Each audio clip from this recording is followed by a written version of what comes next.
Imagine investing in these superstars before they ever broke out. This is the place. This is where you come to know who to invest in on Mojo, the sports stock market. So make sure you tap in. The Opening Bell, hosted by Ray GQ and your boy Jay Rich. Let's make some money.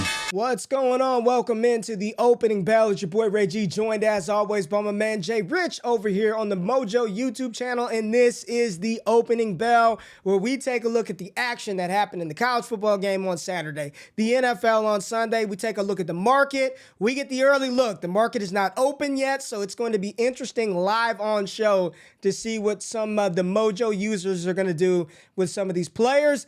Jay, how you doing this fine Monday here? I'm good, man. It was a great weekend of sports. College was awesome. We saw some interesting games there. We saw some unfortunate things as well. And the NFL did not disappoint. Sunday Night Football was awesome between the Chiefs and the LA Chargers. But I think the biggest problem, Ray, is we talk about Mojo a lot.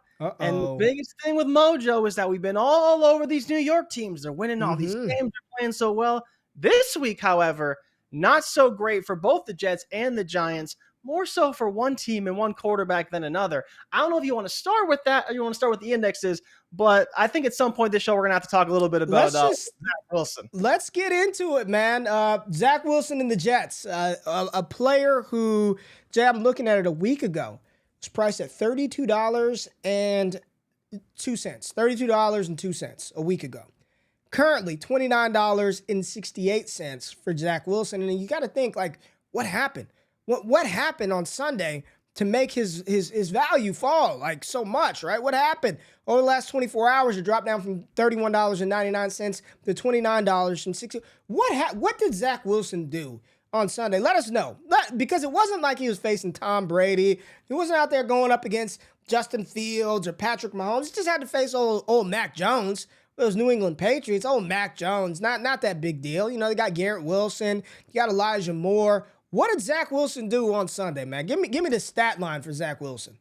So it's not so much what he did do, it's what he didn't do. And what he didn't do was throw for many yards. He was 9 for 22 for 77 yards, 3.5 per attempt, which is not great. 4 sacks, negative 33 yards. He did run for 3 yards or 3 carries, 26 yards, but that's about it. No receiver over 35 yards, no running back over 20 yards. Basically, they couldn't move the ball. They couldn't score. They couldn't do much of anything. And Zach Wilson took very little accountability about that whole situation, even though he put up 0 points in this game.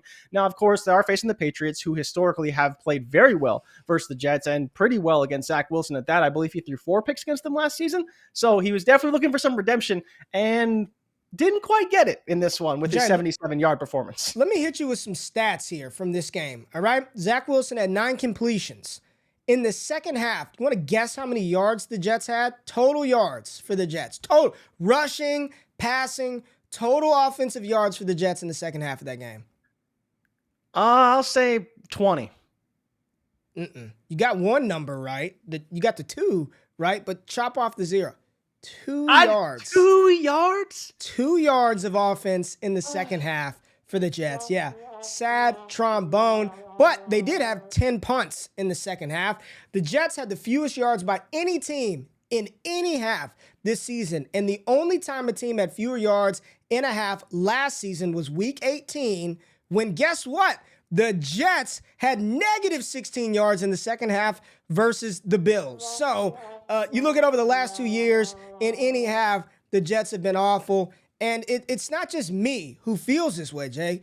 His own teammate has something to say. But let's listen to one of his teammates talk. We got to be detailed, all of us. It started during the weekend practice, coaching, all of that, man. We all got to be more detailed. We all got to have a better plan. It's just not okay. I mean, straight up, it's not okay. We had how many total yards we had? 100, a little over 100. Yeah, that's just not gonna fly. So. You hear Garrett Wilson there talking about it's not going to fly. This shit is not okay, and he went on to talk about it. Said we got to be better with the passing, the coaching, practice. This is one of your rookies stepping up. Now, I wish we had the video pulled up of Zach Wilson, because they asked him flat out, do you think you'd let the defense down with your performance as the quarterback? You know what he said? No. No. Can you believe that shit? said no. No. And with a straight Seriously? face, no kind of accountability, no type of leadership. Just nope. I didn't let the defense down. I did my job. I threw for, I think he averaged, they said 2.7 inches of offense in the second half per play. Half, yeah. Just insane. And right now, I ask you, Jay, because he's still priced at $29.68. Would you go short? Would you short him right now? Because I think there's room for this to go down. Because I do envision a world in which, what if they pull the plug? They're in the AFC East, man. I don't know how many opponents inside the division they have to play left, how many more Bills games, and somehow they beat the. How did this team beat the Buffalo Bills? Somehow they beat the Bills, but would you short Zach Wilson right now? I think it's very hard not to short him. Like, again, there is room for upside. He's still Zach Wilson. He still can do some things, but it's just hard to imagine things getting better. You see this guy on the podium, zero accountability for his performance. You know, Josh Allen comes up and says, you can't win games when your quarterback plays like shit. Zach Wilson plays terribly, and he's like, I don't think it's me. I'm not the problem. It's got to be somebody else. And you're just wondering, like, how... I understand athletes have to have a level of confidence to perform consistently despite, struggles and various things. But this is far beyond that. This is just flat out delusion by Zach Wilson. And there is reports that he's losing the locker room, that they do need something to spark them. You look at Joe Flacco, and while he hasn't had the best metrics passing this season, he was still putting up points. Imagine if this defense had 20 points a game, or if heaven forbid, he was putting up almost 30 points a game. He was throwing for 300 yards a week. Garrett Wilson's having phenomenal weeks. Like, it's just hard to imagine a defense this talented not performing with even a mediocre offense. And you look at Denver as exact corollary of the same situation. Bad quarterback play, no points on the board, and they can't muster up wins because, as great as their defense is, they can't score enough to win games. And the Jets are only going to continue to struggle. I think this puts them somewhere in the realm of last in the AFC East now, because again, they're 6-4, but so are the Patriots. And then the Dolphins are 7-2, and the Bills are 7-3, or 7-2, or 8-2. So there's like all these things for them. Where does it get better? Can they still make the playoffs? And do you really, really, really trust Zach Wilson to get you there? Not. And there's no Absolutely way. And so at that point, we talked a few weeks ago about Mike White being the backup quarterback. So that's the guy you'd want to get if you short Zach Wilson. Go and get Mike White, because he's probably going to be the starter if this change happens. But you have to put someone in there that can give you some level of confidence. We saw it happen when Baker Mayfield got benched with PJ Walker. That offense had a spark. And yes, Baker came back and started, but it gave them a spark. That change did help. And so for various reasons, I think you have to make a change at some point. We'll see how stubborn the coaching staff is. But if Garrett Wilson is calling out the coaching and the quarterback and the preparation, this is a player who's very high pedigree, top 6 draft pick, Ohio State University, used to putting up 40 points a week on teams. Very well coached, very well spoken, great athlete, great talent. But to have a rookie speaking out, to have Elijah Moore speaking out, it's a problem for the Jets. Yeah, you watch Robert Saleh on the sideline, and I mean, just a stoic look of, I can't believe we are professional football players and this is the type of performance. I mean, that's just an awful performance. Awful. I mean, he couldn't hit the broadside of a barn. You can short him right now and get a 5x multiplier on him. I don't know who the Jets schedule is, so I would need to see. Let's see who they play next week before I recommend. They got the Bears. Yeah. Not bad. Bears, Vikings, Bills, Lions, Jags. Like, the schedule isn't terrible. It's not terrible. But Zach Wilson isn't an average quarterback. Like, yeah, an average quarterback would do fine with the schedule. He'll have some good games, some bad games, but Zach Wilson's playing like one of the worst quarterbacks in the NFL right now. So with that being said, how do you have any confidence in him? I don't. Right? To lead the team, to play well. And it's not even like he threw 0 picks in this game. He had 2 minimum in defenders' hands. He's overthrowing guys in the flats. It's mind-boggling. This game for Zach Wilson could have been a lot worse than it was. And the fact that they were in it at all says a lot about that defense. Yeah. It says a lot about that defense. Well, let's talk about the other New York team, because they also lost. The Giants, Daniel Jones and the Giants lost to the Detroit Lions. Nobody saw that coming.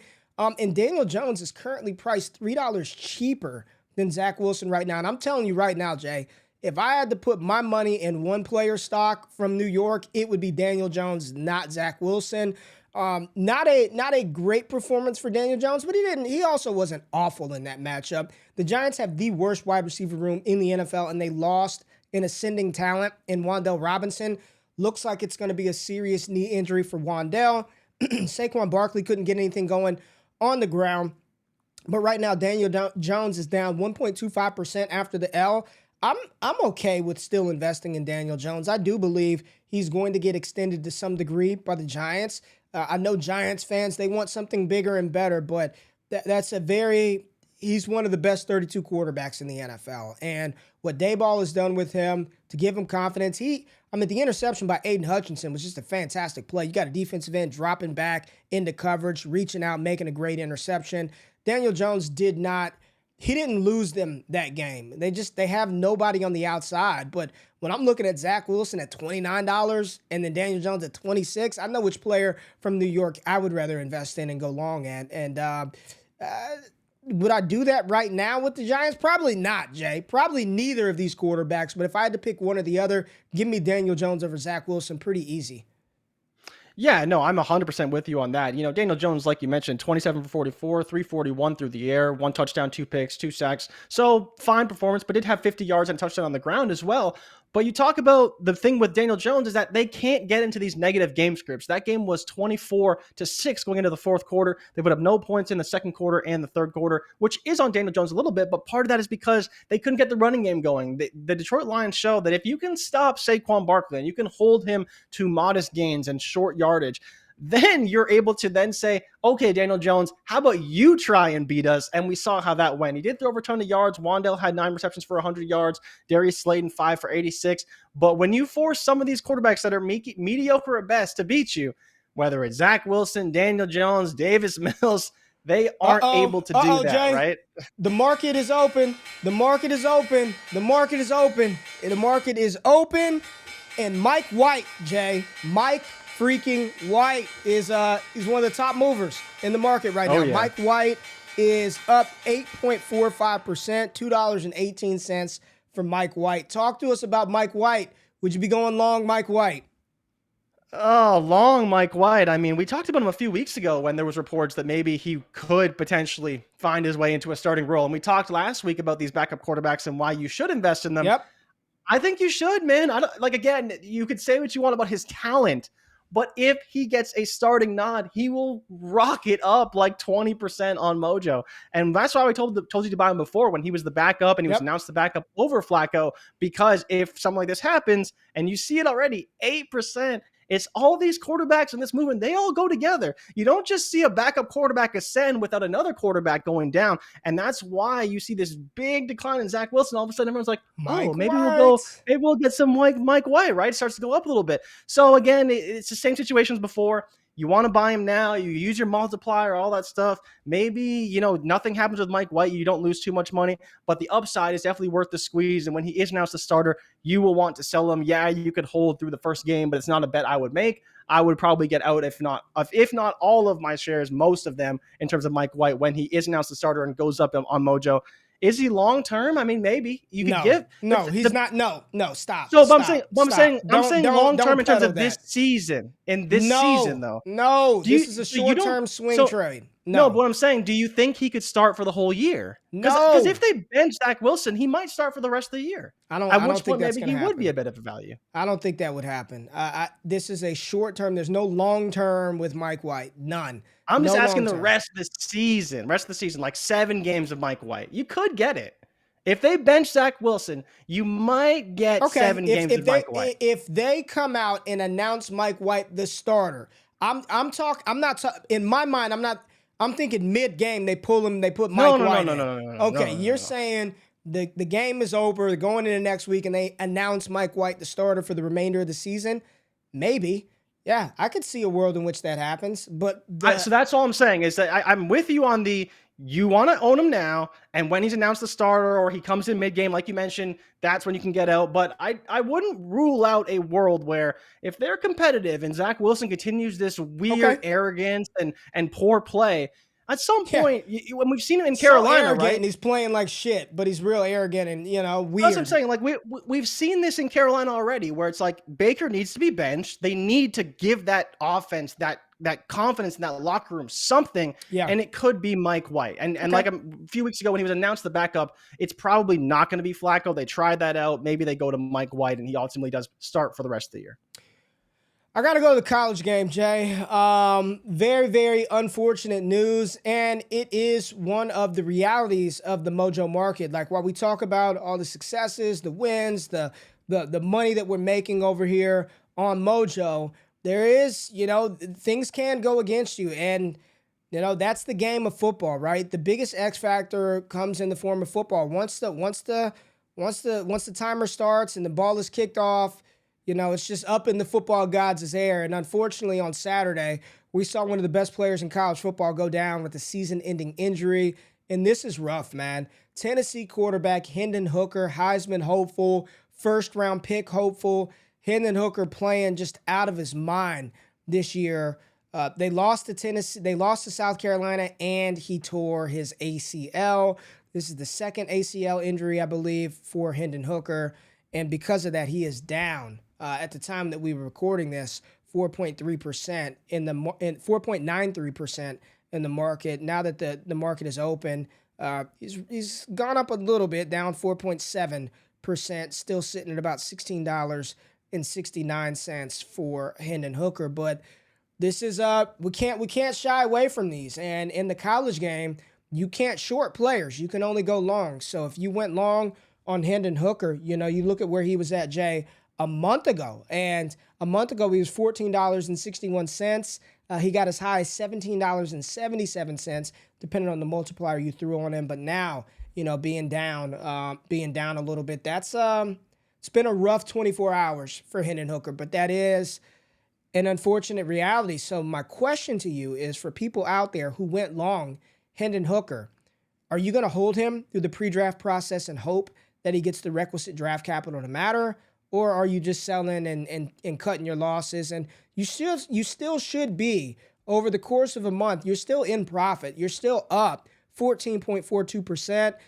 So you're still in profit, but are you just getting out now? Are you cutting your losses? Or is Hendon Hooker the type of player that you feel could still be a top 5 quarterback in this class? And although you'll miss him for the first year of his rookie year, maybe you have something long-term, or are you just out on Hendon Hooker?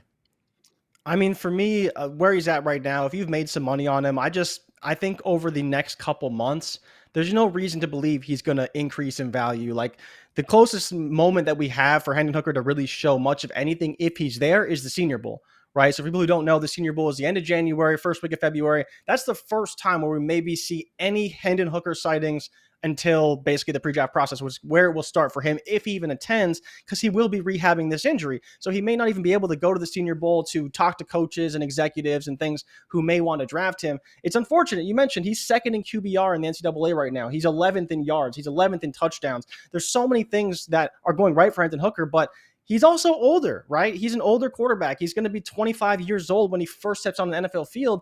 And that, well, it's not a big deal. It's like, well, how high are you really going to take this guy in the draft, knowing that he has a torn ACL, knowing he's probably not going to be able to play his first season? And on top of that, right, out of the gate, he's probably not going to be a starter. And so that's where this $16 price tag is really difficult for me. I don't think he's a first-round pick. I don't think he's a second-round pick. I think a third-round pick would be generous for a guy with a torn ACL. We don't see quarterbacks like this who, at least in my recent memory, I can't think of a guy who has a serious knee injury, has a lot of promise, and has still been drafted high at all. Like, I think he's probably somewhere in the 5th, 6th round right now. Man. And that's a team saying, well, he looked really good at Tennessee, but there's still the concerns about, well, does his offense translate to the NFL? Is he ready for the NFL? And you're not able to see that in the pre-draft process, more likely than not. We'll see if he can get a pro day in before the NFL draft. But with that draft probably being, not. 5 months away, it seems probably very not. Unlikely we see him throw much of anything. So we'll see. But I think the problem is that his price can really only go down from here. And that lack of time being in the game and showing what he can do will cause his price to go down. And I think it could open up opportunities for other quarterbacks who were maybe not considered to be first or second round picks to move up potentially. And I think there's one down in Florida that you want to talk about. Yeah, and really quickly, Jay, he won't be 25 when he steps on the field. If he misses his entire rookie year, he'll be 26 years old by the time he steps. He'll be 25 in January. So you could pretty much count out that rookie season for Hendon Hooker. By the time he steps on the field, he'll be 26. So I think at this point, Hendon Hooker was a good ride. Made you a lot of money this college season. A year ago, he was $12.52. He's gone up $4 since then. I think it's just time to cash out, cut your losses. But I do think this does, as you said, provide an opportunity for some other players to step up and really elevate themselves in this draft class. Right now, the two heavy hitters of C.J. Stroud and Bryce Young already priced as, legitimate NFL assets. We talk about the moment they get drafted. That $30 price tag that they're sitting at right now, $30-something is going to skyrocket up. So I still think those are going to be the top two. They're going to be both top 5 picks in the NFL draft. I understand their price feels high amongst their collegiate counterparts, but the moment C.J. Stroud hears his name called as the number 1 overall pick, Bryce Young, number 2, number 3, number 4 overall, their price is going to skyrocket up. So I still think there's an opportunity to buy those guys. But I do want to go to a quarterback out of Florida, Jay, and you got the number 15 on right now. He wears number 15, and I'm talking about one Anthony Richardson, who is currently priced at $8.66 in the Mojo market, and he's been kind of a roller coaster too, right? Like the play, it's good, it's bad, it's good, it's bad, and a byproduct of Bo Nix being hurt, Hendon Hooker being hurt, Will Levis not looking that good, DJ Uiagalelei not that good, and what other quarterback in the 2023 class is going to enter the NFL and command any type of opportunity early? Anthony Richardson, $8.66.